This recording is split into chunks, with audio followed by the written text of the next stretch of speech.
My name is Thomas Michael Randall. Let me just give you a brief history of my history. At the age of 4, I was put into what you call foster care. We came up as foster children. Um, I stayed in foster care until the age of 15. At the age of 15, I ran away. I kept going. Eventually, I had ended up living, I ran into my aunt. I ended up living with her for a while until I was like, I think 24, 25. I left her, she left, she went down south. So I became homeless again. When I became homeless again, I just, stood tall, ended up getting a job. I was working.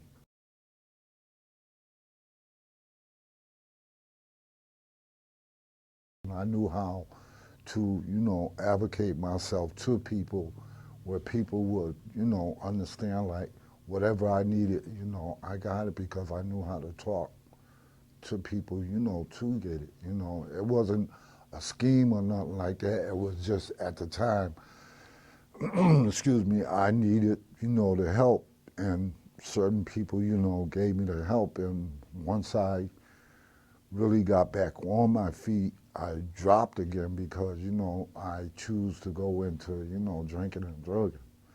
I was homeless for, I say like maybe anywhere from 6 months to a year.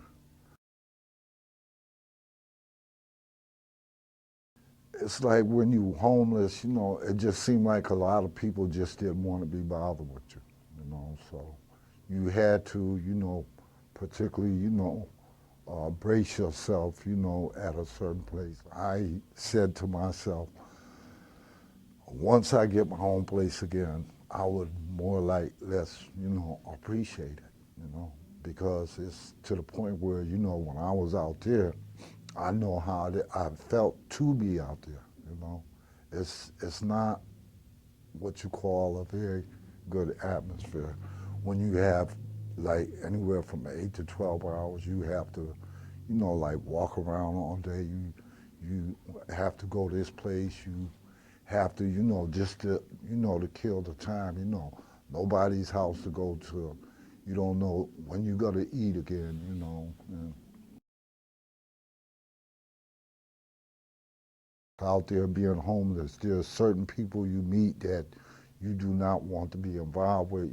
There's certain places you can't go, certain things you can't do, and it was just, it was just miserable. I had slept in, abandoned cars. I had slept in abandoned hallways. I had slept as far as in the snow, but I thank God that I was able enough to make it. I mean, like I said, a lot of my friends that were here, they're gone now. I understand a lot of people is abusive out here, but the thing about it, you have a lot of good people out here that's in a situation where they have no business being in. They fell down on their luck. They probably lost their job. They lost housing, and stuff like that. But to me, I would say everybody deserves a second chance. Day by day, you have to, really know where when I come out the shelter, where I'm gonna go, where could I hang out at, where could I go to be warm, where could I get a good meal at, or who could I talk to, or whose house I could go over. And I mean, them avenues, when you have no place to go, period, that's when you have to stand and be strong, and to try to really make it until something comes across your way, you know.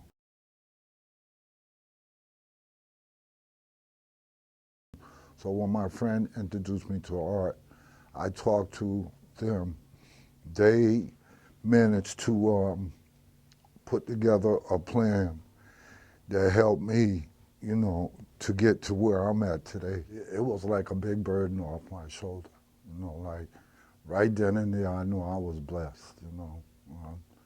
I mean, if I could help somebody else to be blessed the way I was blessed, it, it, it would do me good.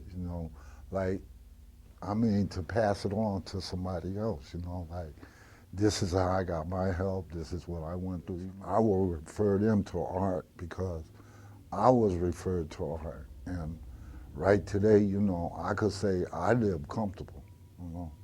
I mean, I pay my rent, they help me. They help me with the security and stuff like that. It's a very outstanding program.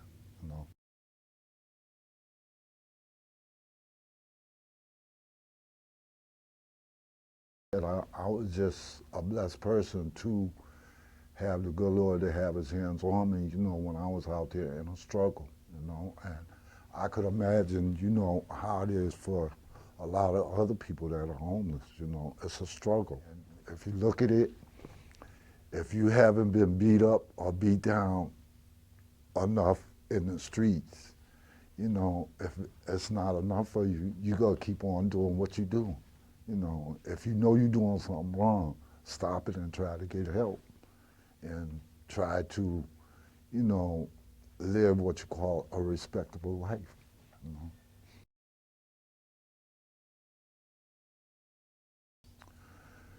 It's a whole different atmosphere because I wake up, I get on my knees, I thank God for everything. I thank God for art. I thank God for the soup kitchens, the shelter.